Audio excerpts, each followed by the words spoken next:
Assalamualaikum sahabat Awi Kertapati, kita kembali di Opini Awi Kertapati Channel.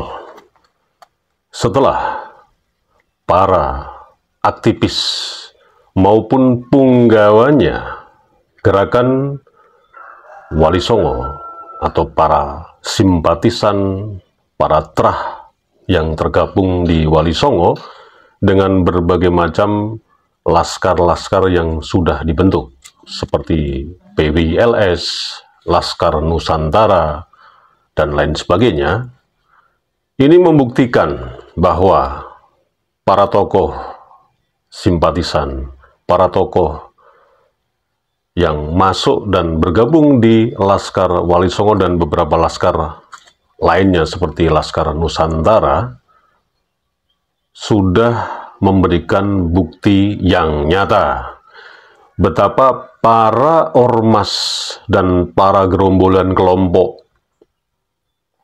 pengasong, baik itu pengasong khilafah yang ada di Nusantara ini, dan para pengasong nasab yang mengklaim kelompoknya sebagai zuriat Nabi, ternyata sudah memang tidak lagi dipercaya oleh masyarakat. Salah satu contoh, dan ini sebagai bukti, bahwa pilkada kemarin itu, dan kita lihat bagaimana hasilnya sekarang ini, ormas, kelompok-kelompok penyeru hilir mudik, nggak jelas, nggak ceto, nggak karu-karuan itu, yang dulu menguasai tokoh-tokoh yang memang itu menjagokan dirinya sebagai tokoh politik dan maju, baik itu sebagai calon bupati maupun calon gubernur, tumbang hari ini. Tumbang busuk sebusuk-busuknya. Ini apa yang sedang dibicarakan oleh para tokoh-tokoh yang bergerak di Laskar Wali Songo LS, PWI maksudnya, Laskar Nusantara, dan lain sebagainya. Kenapa saya lawan habis-habisan Habib yang mengaku keturunan Nabi, padahal Habib grupnya gatel itu, bajingan itu semua, habisi itu, kayak gitu itu. Nah, ini karena udah menyangkut agamawan. Sebagai kiai. Nah, aku harus bicara ini. Iya. Tokoh-tokoh ini ternyata mampu sekali menumbangkan mereka-mereka yang mengaku dirinya sebagai pengasong khilafah atau para pengasong nasab yang kita sebut saja sebagai Yahudi kaki lima dan para ante-antenya. Sebagai bukti yang real dan contoh ini menjadi sebuah jejak digital, kita bisa lihat bagaimana Ustadz Somad dengan gegap gempitanya mendukung calon gubernur di daerah Sumatera. Hasilnya nggak jelas. Ura ceto. Nanti bisa lihat Anda VT-nya. Ya, Abdul Somad bersaksi bahwa Bapak Edi Rahmayadi dan Bang Hasan Basri Sagala adalah orang baik untuk memimpin Sumatera Utara 2024-2029. Masuk ke TPS. Sampai di TPS, saat itu kau sedang bersaksi, aku bersaksi bahwa orang ini layak menjadi gubernurku 2024-2029. Coblos nomor. Peace.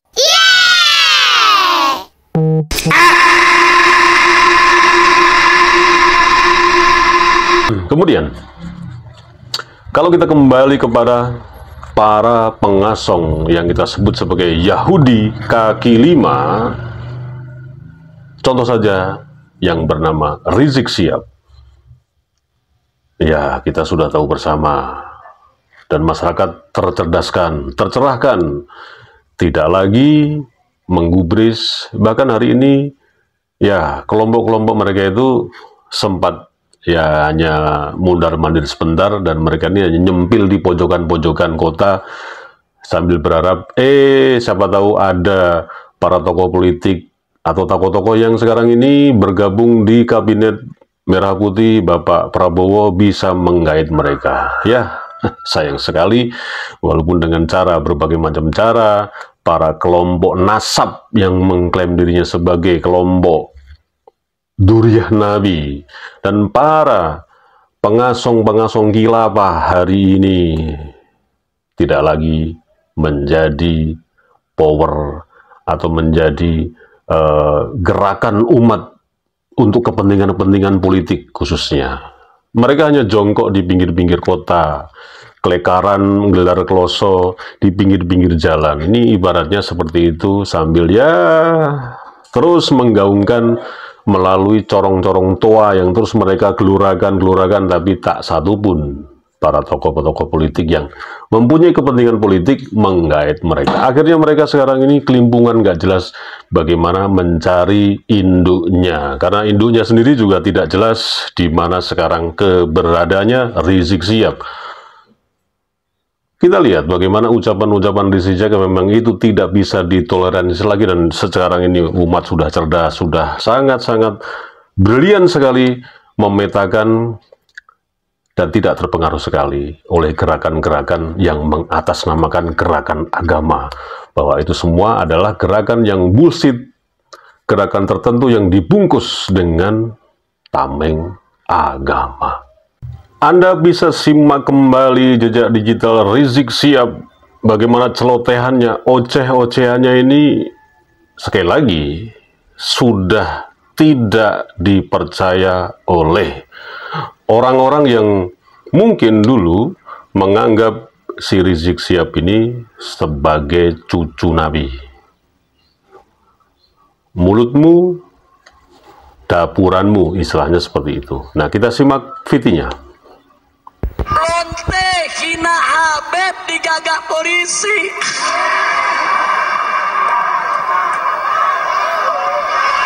Kacau tidak? Musinya lonte yang hina Habib, hina ulama, tangkap, bukan dijagain. Polisi jawab, tapi ada ancaman Habib, maka jelu tangkap. Betul? Ditangkap enggak? Dijagain dia. Jangan-jangan minta jatah kali. Lonte. Kenapa jejak digital dari Rizik Syihab ini terus dibahas dan terus diulas dan terus dibicarakan? Meskipun di luar sana orang-orang yang masih menjadi pengabdi, menjadi jongos, menjadi budak seorang Rizik Syihab tentu saja tidak terima dengan konten-konten seperti ini, karena dianggap ini sebagai fitnah, sebagai fitnah akhir zaman, munculnya Dajjal dan lain sebagainya. Tapi itu tidak kita pedulikan. Masa bodoh teing, sakarepmu, luweh-luweh, prek, kera jelas. Ini akan terus dibahas sampai kapanpun.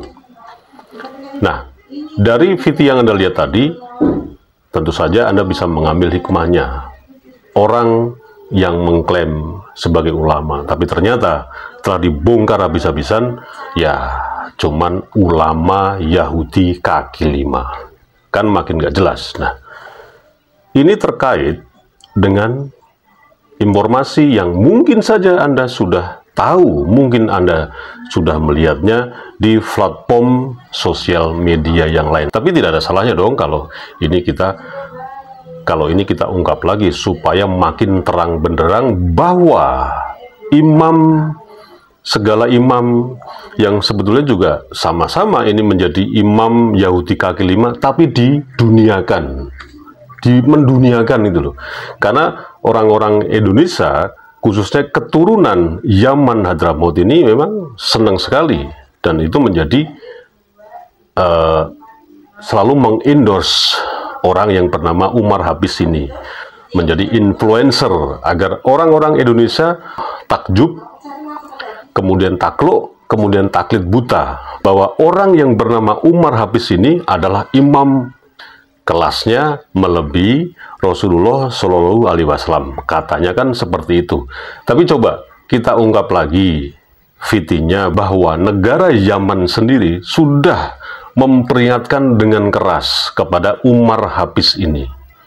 Jangan bawa-bawa nama negara Yaman ketika Anda mengglorifikasi diri Anda ini lebih mulia dari Nabi Muhammad SAW.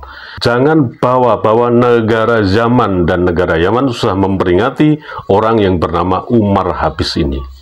Tapi sekali lagi, memang potongannya, prejengannya sok lembut tapi ngeyelan, gateli ya, akhirnya dibiarkan begitu saja. Dan ini sudah diterangkan, diungkap oleh seorang salah satu mahasiswa dari Yaman bahwa Umar Habis ini sudah mencoreng nama baik negara Yaman. Mari kita ikuti videonya. Tidak melakukan verifikasi apa gitu penipuan, tapi memang ada umroh pestarim gitu ya, umroh pestarim. Apakah abang mendengar kemudian karena posisinya di situ toh? Tolong kasih penjelasan. Saya dengar bang.